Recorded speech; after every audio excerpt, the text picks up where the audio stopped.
Ohio Senator J.D. Vance, Donald Trump's chosen running mate, was officially nominated at the Republican National Convention in Milwaukee. This significant event was met with high spirits as delegates and attendees celebrated Vance's nomination.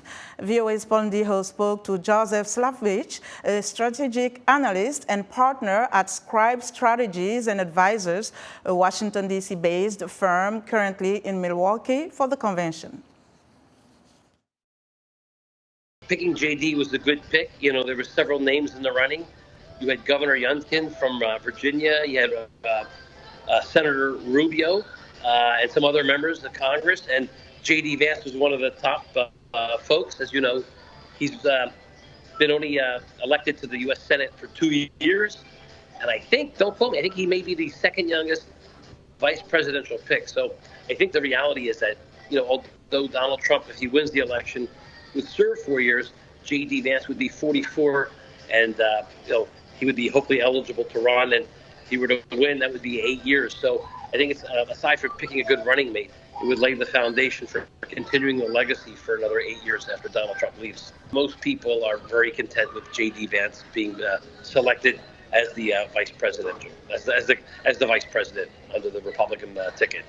A lot of people had thought that maybe President Trump would go for somebody who is closer to the center than somebody who is very far from the center. Your thoughts? I think more it's about preserving the legacy. So if Donald Trump were to win, I think JD's young enough. He's 40 years of age, and let's say he obviously serves 4 years, he'll be 44.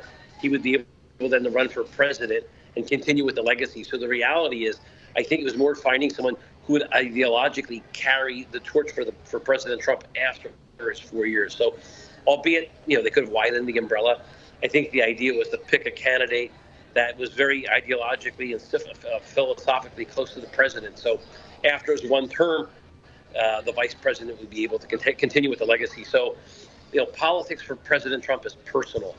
And like I said, if there's no chemistry, if there's no cohesiveness, it's not going to work. So I think this was more, you know, personality politics.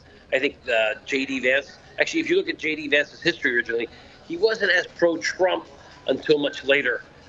When he got elected to the Senate, which was 2 years ago from Ohio, he became much more aligned with President Trump's policy. So I think it's more of a personality pick. I think there's chemistry, and like I said, there's good rapport between J.D. and President Trump. So I think it was just a good fit. You know, J.D.'s done a lot of things to defend the president when he was president and after he was president. Earlier you talked about President Trump trying to unite the country.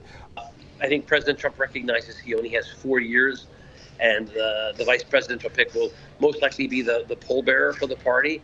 So I think he was looking to have a person that after he served 4 years could continue the legacy. So I think it's more about, you know, building the base for the party. As you know, President Trump did have a pretty constructive talk with President Biden over the weekend, and President Trump was very grateful. So there's been definitely a change in tone, I think. After this weekend, I think, you know,